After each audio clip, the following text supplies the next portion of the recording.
In this video, we're going to begin setting up the logic for our 2D physics-based character controller for our player here. To get started, let's go ahead and create a new folder to host all of our scripts. From here, let's right-click our scripts folder, create, and let's create a new C# script called player. Once that's compiled, select your player game object and drag the player script to the object. Now our player game object has a player script component. Once you've done that, double-click the script to open it in Visual Studios. When Visual Studios has finally opened, we are ready to begin. So for this game, we're going to create the functionality for both mobile as well as PC.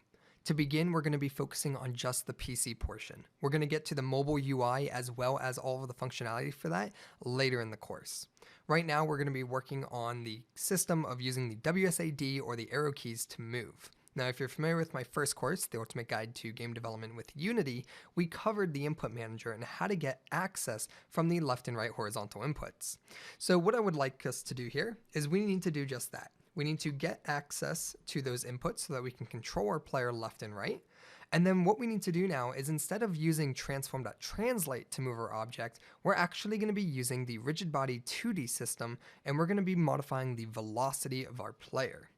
So how do we get started doing this? Well, we know that we're going to be using velocity, which is going to be using the physics system of Unity. So if you select our player here, let's add a component and let's add a rigid body 2D. In order to do anything on this, we have to first include this rigid body 2D component into our script. So we need to get access to this rigid body 2D so that we can actually make use of it in our player script. Now, just by adding this rigid body 2D, it's going to activate the physics system on our player. If we run this, our player is just going to fall through the ground. And the reason for that is because he has no collider. So what I'd like to do here is let's go ahead and add a circle collider or a box collider 2D perhaps, unless it's a sphere collider 2D. No, let's add a box collider 2D. And you'll see here that it added this huge box around our player. We can select edit collider here and we can go ahead and just make it fit our player. Once we've done that, you can go ahead and save your scene, run the game, and you'll see here that everything is just fine. Now we fall with gravity and we're on our platform. So what we need to do now is make it so that when we hit the D key, we go to the right. When I hit the A key, we go to the left.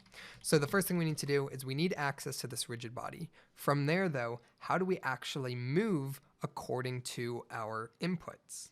So let's look at some of the logic that we can do with this rigid body. I'm going to hit this blue book here, which is going to take us to the scripting reference. And from here, we're going to go to the scripting API, and we're going to type in rigid body 2D. And we're going to look at some of the properties of the rigid body. What we're interested in is creating a physics-based character based on velocity. So if we look in here, you'll see here's velocity, linear velocity of the rigid body. And it says here the velocity is specified as a vector with components in the x and y directions. There is no z in 2D physics.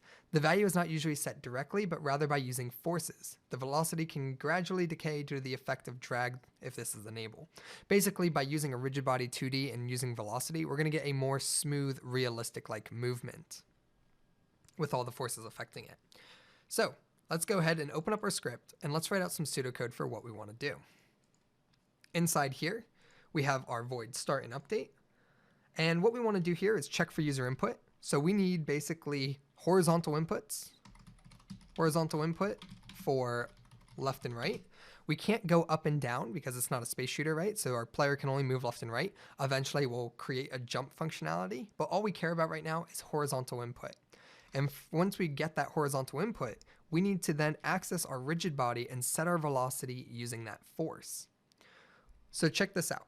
We have here our rigid body. So we need to also get a component to that. So we need to say get reference to rigid body.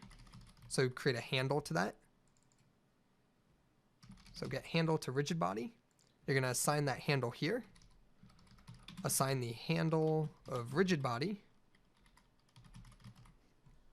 And then once we have the rigid body, we can then begin typing out something like rigidbody.velocity, and it's going to be a vector 2. So you're going to say equals a new vector 2. So you're going to get current velocity equals a new velocity, and we're going to pass in the value that was returned on the x, and our y, we don't have one, so we just want to make it whatever the current y velocity is.